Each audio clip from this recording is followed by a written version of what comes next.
For years, American companies have been getting smaller. Is that about to change, and what are the impacts? We'll talk about that for Economic Development Beyond today on Builders Live.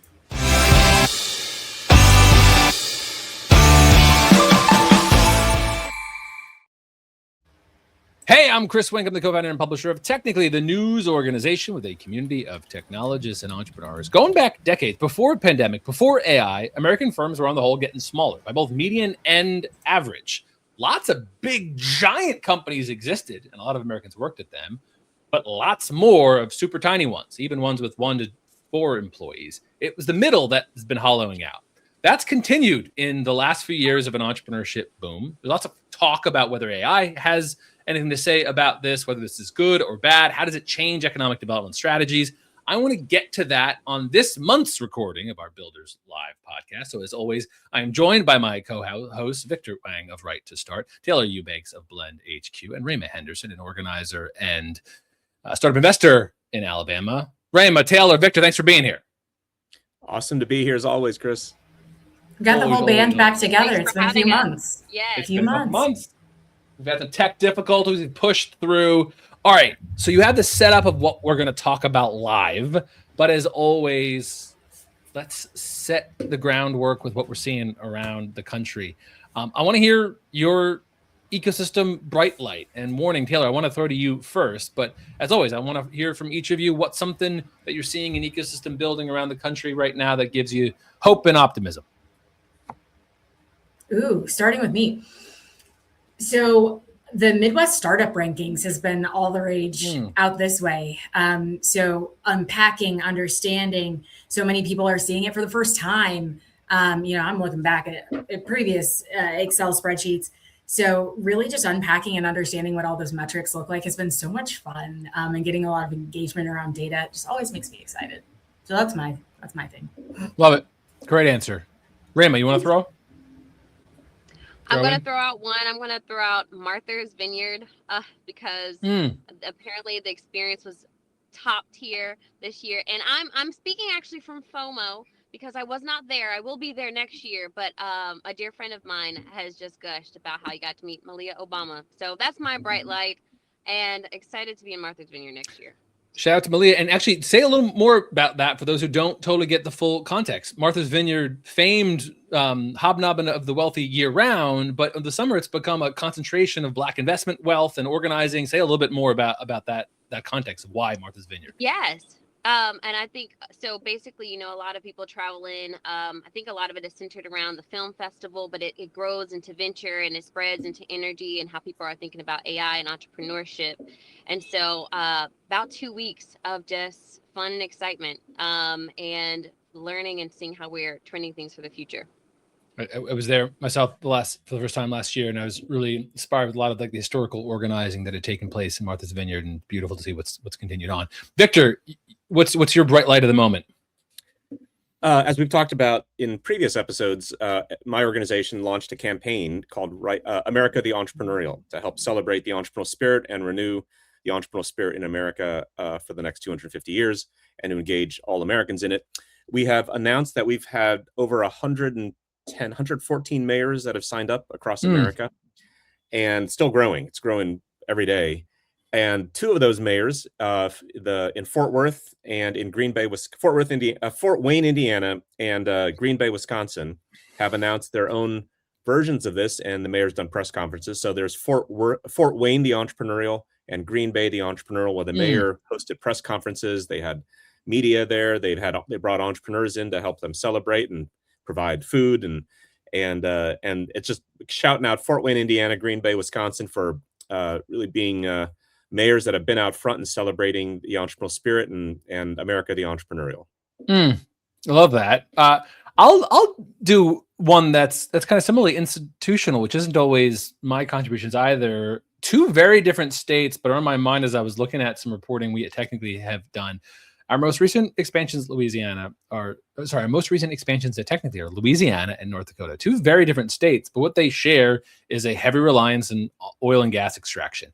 And in both contexts, we were involved in a bunch of reporting around how those states are very seriously, at some levels, acknowledging a kind of resource curse that is famously in the political science discourse of when you have natural resources, you often consistently rely on them and you never get to the next portion of the economy. It's been really interesting to see pro-entrepreneurship, to your point, Victor, happening at like very serious, very established state level strategy conversations about like, we need the next generation of our economy, and it's going to be a grow your own, not necessarily chasing down the next opportunity. And how does oil and gas in even states like Louisiana and North Dakota help also produce a future that benefits more residents? So lots of hard work to be done there, but that is a bright light to see that being taken seriously at those levels. So that's where I'm going to go.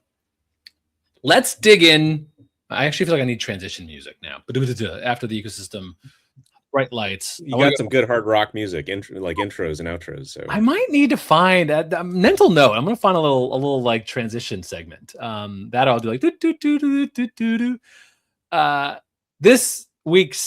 this month's focus. I'm interested in this idea of companies getting smaller, what that changes about economic development, or whether firm size entirely just sounds so academic that you guys are already bored by me. So as always, start as my co-hosts and panel of experts and the only people keeping me tethered to reality. Help me in this framing. Do you care at all about this trend? Am I saying anything, lots more really tiny firms, a few giant firms, a hollowing out of the middle? Is this interesting and important to you? If economic development is tied to job growth, do you care about it having to change? Give me your gut check for starters and tell me I'm a nut job. And Victor, unfortunately, I am going to throw to you first to be my gut check.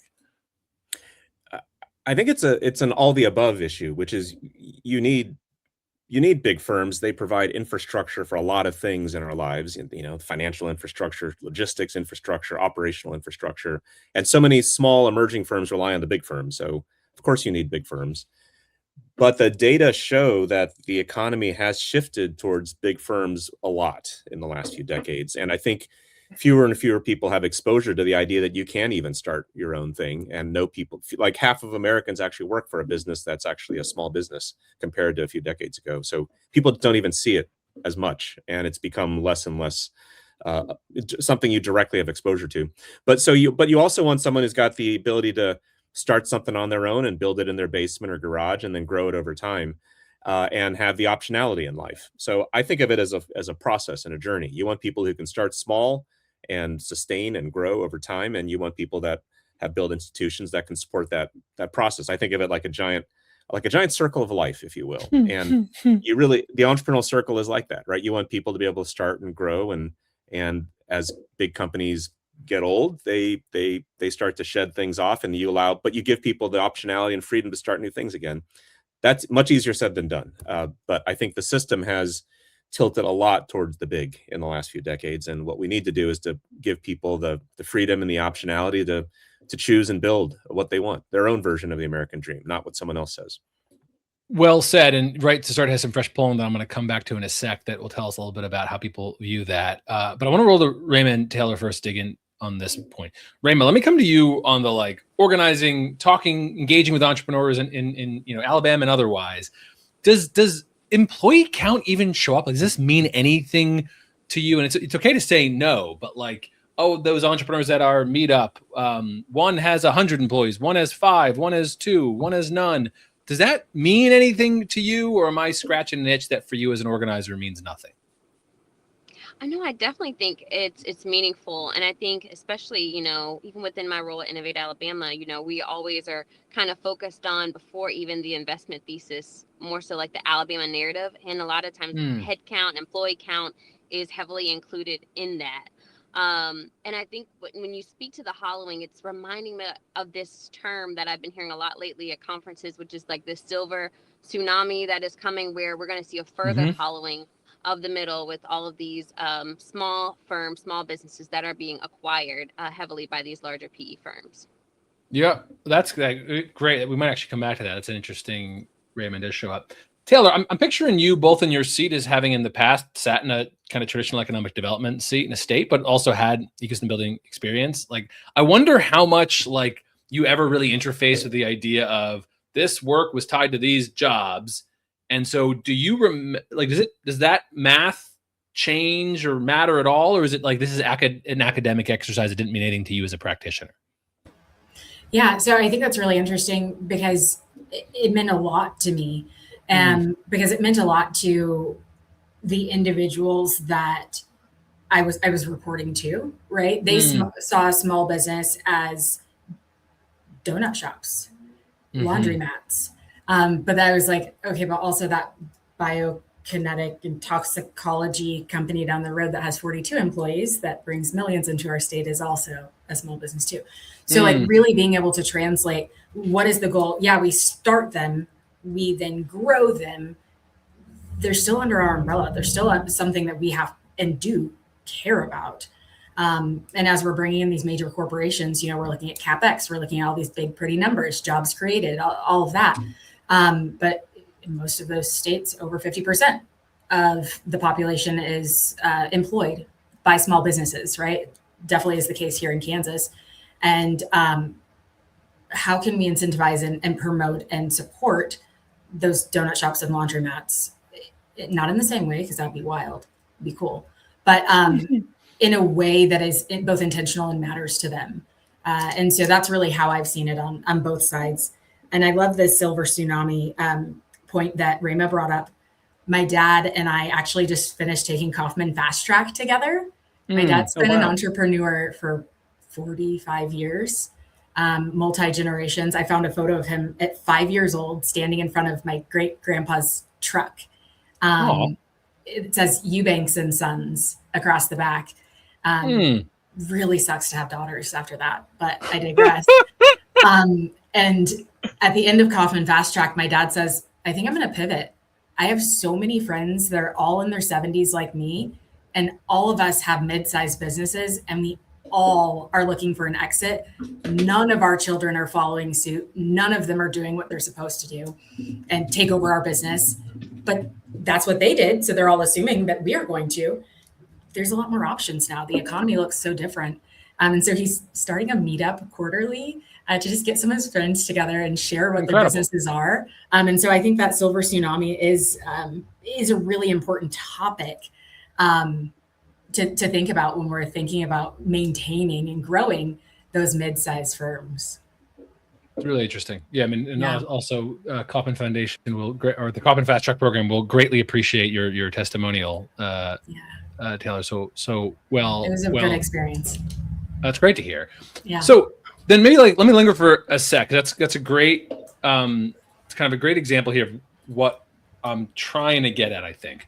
Because you sit really in an interesting spot, Taylor, that you were inside a proper state economic development office. You have kind of traditional small business family experience. You also were involved in a lot of like the high growth engagement and small business support. So with that kind of like threaded all together, I am interested, and I'm trying to report out a big piece that you guys are helping me with on how the origins of economic development, using state or state-related dollars to boost jobs rested on like relatively firm math.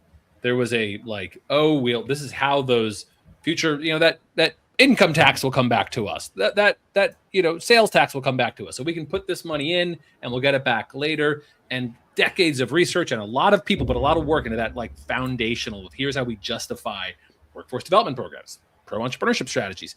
This was founded on something.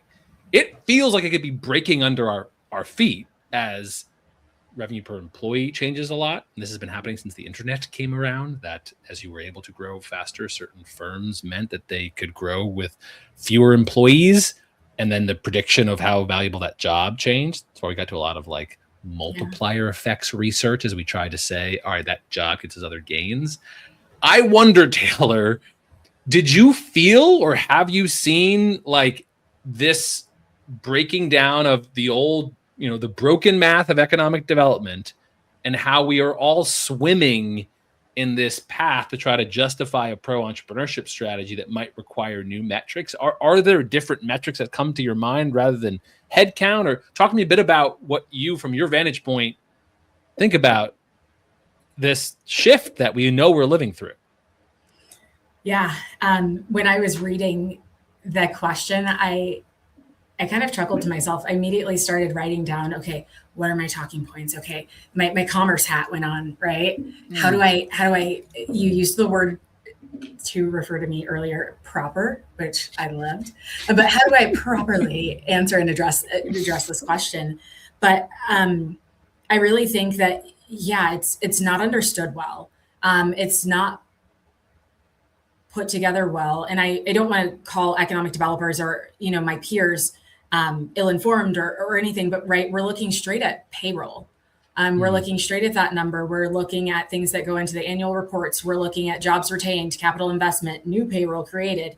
And there's a lot more. And I think the Midwest startup rankings also sort of help us understand there's a lot more metrics that we can be looking at. And Right to Start does a great job in categorizing workforce development as not just the job takers, but also the job makers. And so how does that show up in the space? How do you translate to an economic developer, hey, this major corporation that you're trying to recruit into your backyard, those small business metrics are just as, if not more, important to their ability to retain employees in the community. Do they have places to go get haircuts? Do they have places to take their children to school? Those are entrepreneurs as well. It's not just the thing that you are saying like, gee, best of luck. That kid's not going to make it. He's not even going to college. He's starting a business. Yeah, that's going to improve the economic landscape of your space. And so I think it's sort of twofold. You have both the traditional economic development metrics that are good. They're good. But you also have really what is going to root, what is going to anchor and keep major corporations, keep young population, keep things moving in the economy. And so that's really where I dig in and where I nerd out, is understanding what those metrics are, how do we track them, and how do we make it consistent across the board. I'll pause. Want to come back? No, that's great. And maybe we'll get to some of those specifics. But no, thank you. That is kind of what I'm after. Victor, I want to come back around to you for some fresh polling that Right to Start has. And here's how I would think or set that up. I think of a lot of your work from at least afar, Victor, as having helped push a lot of state regional leaders, civic boosters to try to take a pro-entrepreneurship lens as being a way to make their economies more dynamic, more accessible, more representative, more elastic. But I still have, in my off-record conversations, when I really push economic developers to push me on when this stuff sounds like little kids stuff, it often comes down to those numbers that there's like still the 65 people that new Deloitte office will represent is just like, we know what their salaries are going to be. It's really easily quantifiable math. Or that new Johnson & Johnson facility, we know what they're willing to commit in building out a space, and we know what those jobs are. It's like they can put those numbers in a spreadsheet. And this kind of like, oh, you want to have a little coffee meeting and you want to do some mentor matching stuff and maybe zigzagging out, plinko down the board, out will come a donut shop, but one that might do e-commerce sales, and you'll tell me suddenly can be a $10 million business on 5 employees. Like, it's just, the math sounds silly. And so that's when I most often get pushed. It's at the end of the day, some of this sounds nice to have, not serious. And so I want you to push me, and then maybe by way of setting up why you even do annual polling like you do, Victor, and I'll pull it up, but help me get there where your mind is in making this case that this is not kid stuff. Yeah, you're right. When a traditional economic development, when a state or a city or a county recruits a company from elsewhere, you can put it in a spreadsheet. They know exactly the number of jobs, the amount of money, the incentives, the cost to the city or the state or the county. The research, though, has shown it's a net loss overall for society, because you're using tax money to subsidize activity that you're skewing what should be happening, right? It's kind of warping the market of incentives. And so for society as a whole, it's a net loss. But people still do it. It's hard to give up arms unilaterally. People still do that game. This other game, the organic growth game, as you're trying to start building your own, it's much fuzzier.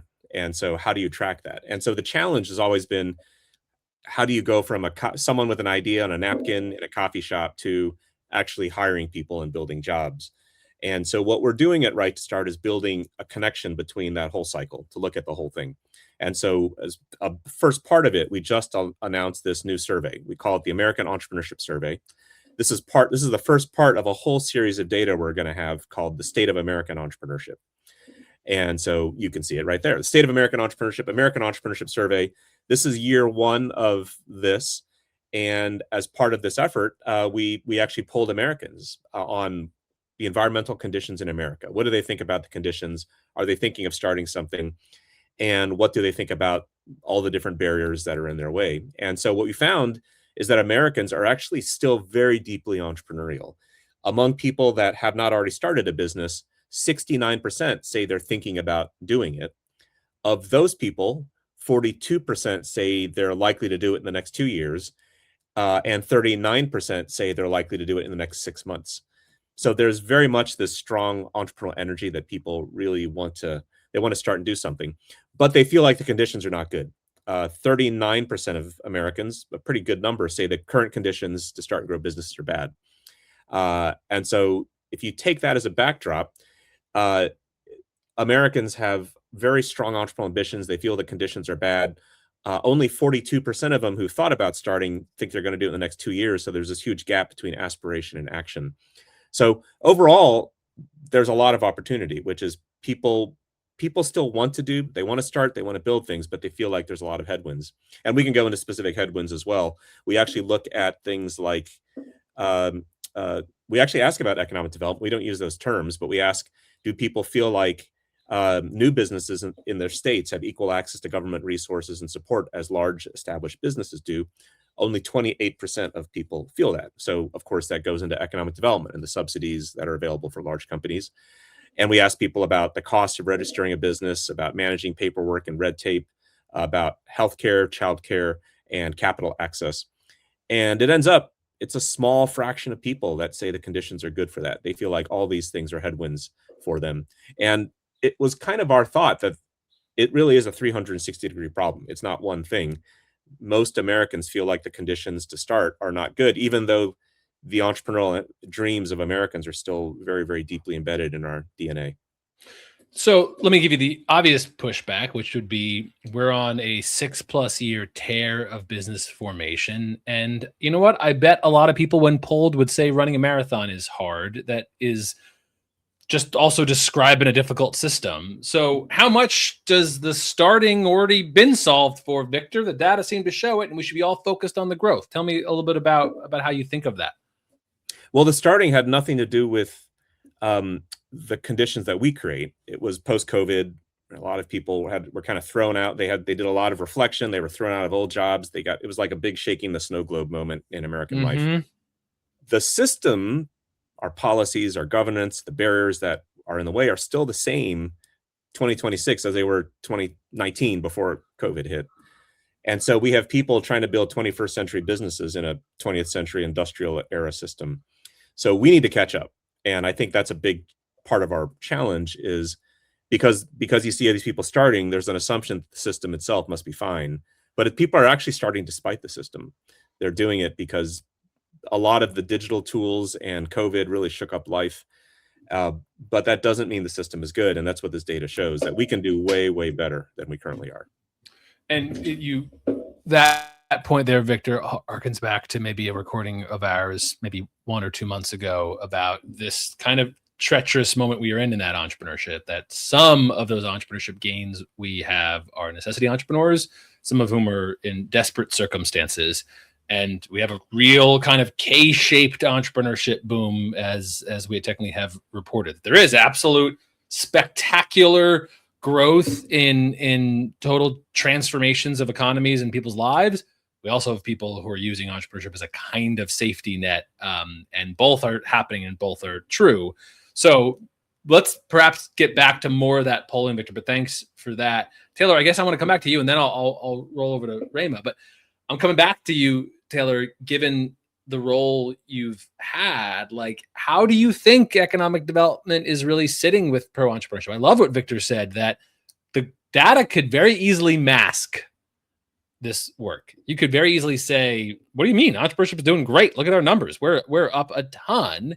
And to the credit of some, as we've all called out, some places and states are doing real work. So let's not overlook that. We know that there are gains being made in some places.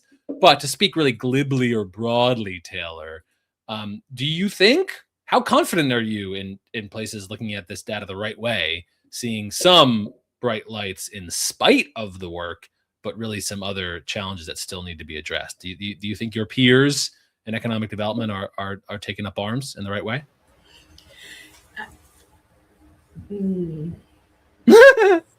Yes, some are doing it really well. That's the point, right? There's a real divide happening, which I think we're describing, right? And that's the thing. There's so many significant divides. I think very vividly back to a day when I was in the state and I was super excited. I was like, I have this thing. I'm going to show it to them. This bright golden door is going to open and I will be in the club because they're finally going to understand that this is the thing we need to do to be the differentiator to like just boom from an economic development and a business development standpoint.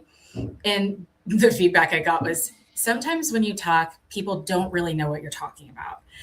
So because I wasn't talking about like a farmer's market, a trade of dollars to receive service or product, it was really, really lost. And so I think, Victor, I think about, all the fangirls of Right to Start. I think about Zachary Barker at IEDC. I think about, journalistically, you can't call me a fangirl of another organization, Taylor. So okay, I am one, so I would never call you one, Chris. But I think of how all of us have shown up for Right to Start, and we're like, okay, this is the thing. Everybody's going to get it. They're going to get on board. Like the golden door will open, and the reality is, traditional and typical economic development feels comfy. It's cozy. And what we're asking for is for people to not even find comfort in discomfort, but just buckle down and get ready to be real dang uncomfortable for a little bit, because that's what we need. And you'll find some comfort on the other side. But what we've been doing, it's just not working for entrepreneurs. And you think that it is working when you see these metrics and this positive data. But go talk to an entrepreneur on your main street. Go talk to that pharmacokinetics and toxicology something business, right? That I have no clue what they're talking about, but it's so wildly needed. What's going on for you? What does your day look like? Oh, you're working 17-hour days because you have a XYZ problem. There are still significant gaps, and we just think that is the plague of entrepreneurship, or that rite of passage. That you have to go through the struggle, you have to go through the grind in order to, receive the benefits and the privilege that is entrepreneurship, but that's not the reality. And so, that's kind of, I don't think we have it yet. Two things you hit on, that reminds me of something that Victor noted. There, some of what we're describing would sound familiar to like anyone who's done any kind of community organizing whatsoever. Set aside pro-entrepreneurship economic development. It's just a kind of a collective action problem that at the end of the day, this is my job that I've been trained in. The spreadsheet math still holds. You're talking about a totally crazy different thing. It is so easy for me to wave this away as not all that serious, or to like peel off a little bit of crumb and say, yeah, we'll have a like a meetup in our office, but like, come on now, this is not all that serious. And I'm super interested in that as a journalist, about this is a collective action problem. I so often hear, and for so long, heard and admired folks like Victor talk about this change, but that seems like we are slowly peeling people off, which I think is how I think of it as, like this region or that state or this initiative or that leader, someone leaves, all great science advances at each funeral, the old joke. There's a kind of like someone leaves and a new person steps into the role and they're going to take the entrepreneurship mantle. And that is how this work is shifting. And so at some point, you'd expect almost a flywheel, that when it becomes embarrassing to not do this work, then the flywheel happens. Is that some of what you're kind of saying, Taylor? Right now, in most people, it's an adoption curve. For most people, this is still new enough that why would I do this? Yeah. Well, and I think as I sit here and, I'm a nerd, I nerd out on all this stuff. I think that the changes really have to begin at a consumer level.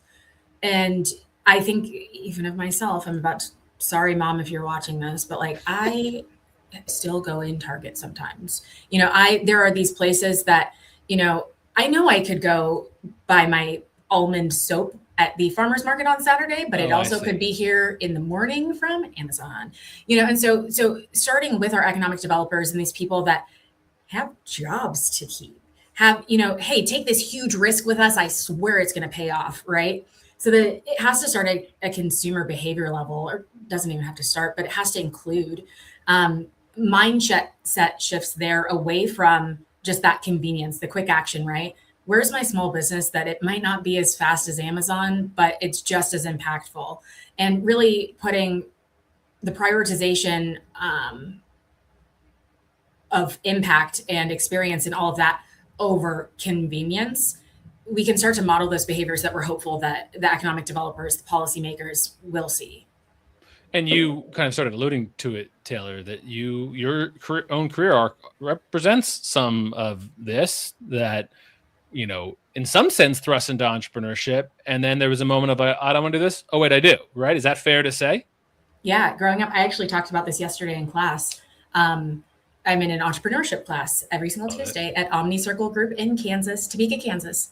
And my dad is also taking that one with me. It's a 12-week course. And I remember when I was probably 12 years old thinking, I'm always going to have someone sign in my paycheck. And I thought I was so clever. Like that is the unlock. And is that because you saw some challenge or whatever with your father? Is that was okay? Oh yeah. I always payment terms being extended. So we didn't get back to school close. We lose insurance because, we're unable to get the bonding capacity to do that job. So no health insurance. So now you're not playing fall sports, and sorry, Tay. So I knew that I wasn't going to do that to my child. Sorry, Wyatt, because I was going to have an employer that had a reoccurring paycheck. That was comfort. That was success. And that was, the American dream. And now here I am doling down, like preaching the gospel of entrepreneurship.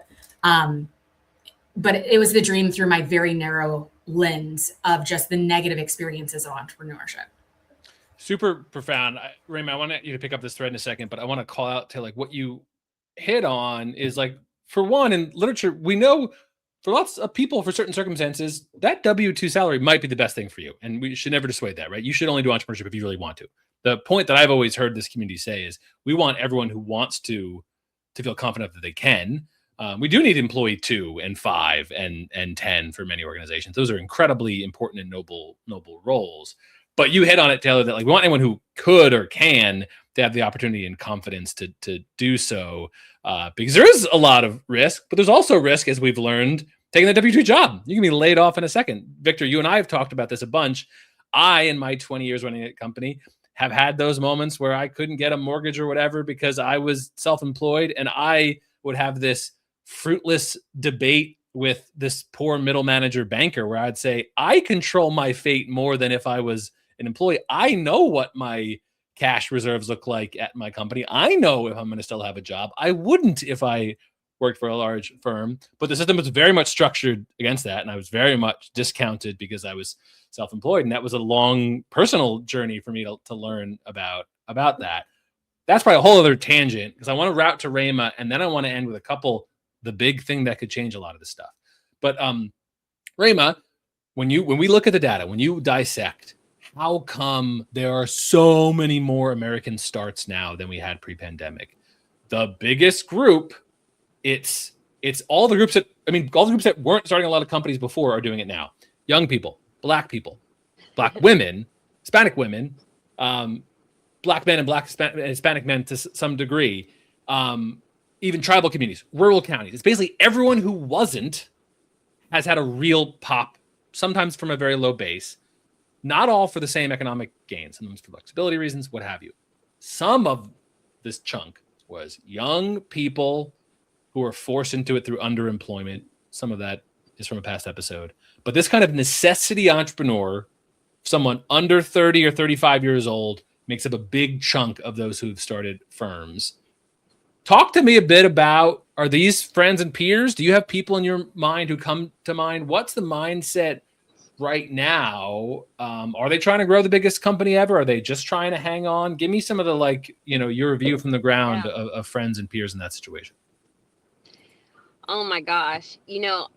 There was some application I was putting in, and I had to do like a little blurb about myself. And I wrote in there, like, I come from a long line of people that have learned how to commodify their talents. And like, my dad is a singer, my mom was a business owner, so I relate a lot to what Taylor is saying. The lights would be on at our family business, lights may be off at home. And so I think many of us have, like, you know what, let me give this corporate thing a try. People who are naturally artisanal or come from a family that has had small businesses within their family. And I've never been fired from the job. I've been very close to being laid off. I left right in time, praise God. But I was fired from Waffle House, so thank God I can do what I can do, because that was a terrible employee for them. But I say that all. This segment brought to you by Waffle House. Now back to Rae'Mah. Brought to you by Waffle House. Yeah.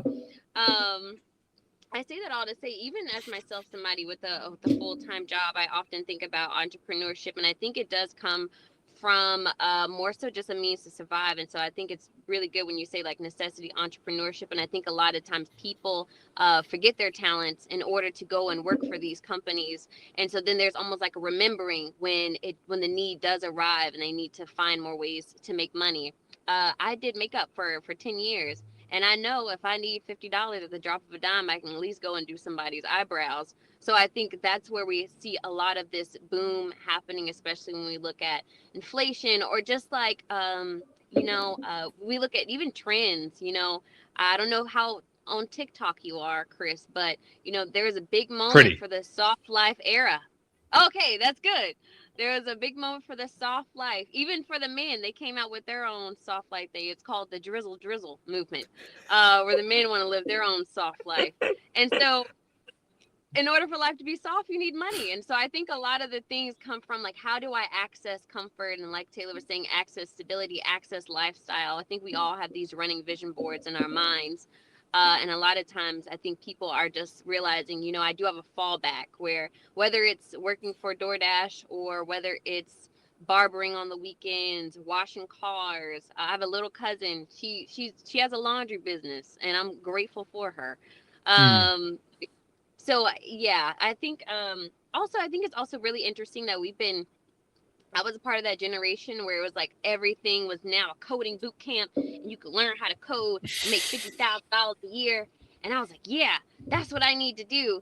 And then I just went to an AI event, and it's like, we're talking about all these jobs, not necessarily that AI will take, but definitely shift. And so it's like, well, what do I tell my kids? And so it's interesting now seeing a lot of workforce development go towards trade programs. After all this STEM, they want me to learn how to hit a hammer. So I think that's where the young folks are. As someone who spent a couple more years than I want to admit being responsible for swinging a hammer, you don't want to do that. You're good. You're good. I stick to your track. I got a couple minutes left with you guys before we wrap. So forgive me that I do gotta touch on one of the big disruptors of the conversation, artificial intelligence. I will remind you that we've not had a proper AI show in almost a year, so don't worry. I'm saving that one. But about a year ago, informed by an interview, I did a piece that pulled at that point the freshest census data on AI adoption by U.S. firms by employee count. And a year ago, the interesting story was 1 year ago, small firms, those under, I think it was 10 employees, had one of the highest adoption rates of AI. Typically, big rollouts of platform technologies, big firms do them first, despite the kind of innovator's dilemma stuff. Big firms tend to always have someone somewhere who can, use the big technology. So big firms tend to use the big technology first. So a year ago, a really interesting trend was briefly we saw a lot of small firms doing it. Over the last year, that has eroded. And so now when you look at AI adoption, is almost entirely predictive by employee count. The biggest firms have the most AI adoption, and it goes down. Now middle firms have the middle rate of AI adoption. So we kind of saw a bunch of firms who, like, last year were like, what the heck are we going to do with it? and 1 to 4 person firms, 1 to 10 person firms just ran ahead. They've stalled out. They've solved what they could solve, and now the mid-sized firms have caught up, and we roll out. So one of the theories that we risk when we think about companies getting smaller, and we think about how economic development should think about this, is that we risk having small firms be a kind of permanent underclass. This is, for me, my big grand worry for us entrepreneurship boosters, that we could have a class of entrepreneurship that is essentially kind of living in poverty or otherwise really struggling, that show up in our entrepreneurship figures, but are left behind with the great productivity tool of our moment. But I can also just be like tech boy spouting off about AI. So I welcome a gut check on how worried should we be about smaller firms falling behind in adopting the big platform technology of our era. Gut check me on this as we use it as our kind of way to round things up. How much should economic developers be thinking about AI adoption for those entrepreneurs in their communities? That might be the right way to say it. And maybe Taylor, I'm thinking of you again, and from that economic development hat or that organizer hat with your footprint around the country, how AI averse or AI forward are you thinking when you talk to people around the country and their own entrepreneurship strategies? Yeah, so I'm a fangirl of a lot of things. AI is one of them. Right to start is one. AI, throw it on there. I'm gonna come down and get my eyebrows done by Rae'Mah, and maybe Rae'Mah will go on the list. But I want to be there too for that, though. Right, but for me, I'm actually working with a Claude developer to automate as many processes as we can and within my business.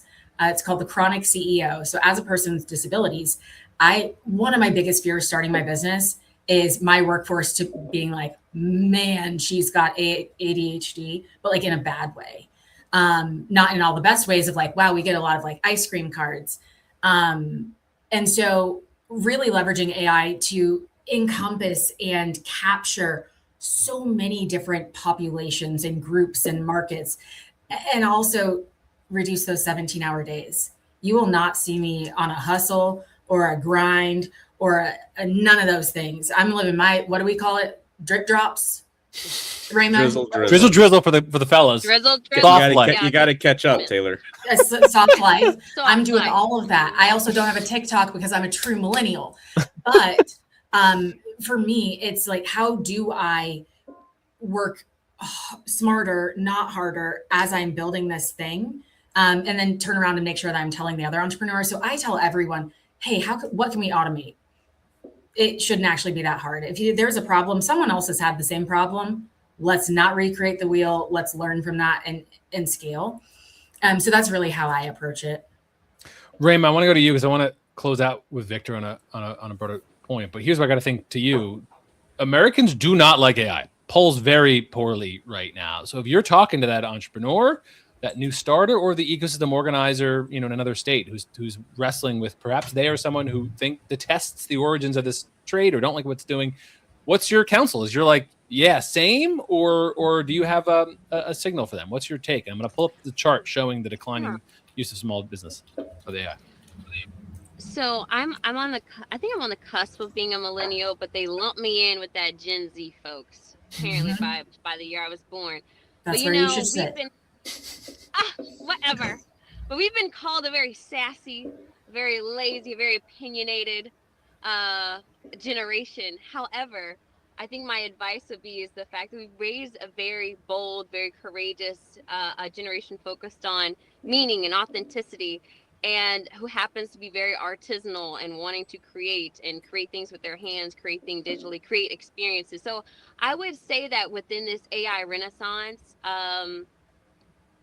it's going to be, we have a rise of artisans that are at the ready. So I think the Gen Z will be the perfect generation to actually steer and guide and survive this AI world. And keeping that uniqueness and like just color and beauty in the world. You guys do that well, I guess. I'm working on it. I've identified my own biases. I'm working on it. LOL. Not LOL. Lowercase or uppercase? Uppercase. All right. All uppercase. It's going to do the OK period, which is what the single most stressful text I've ever seen in my entire life. Just give it a thumbs up. Yeah, That'll send it.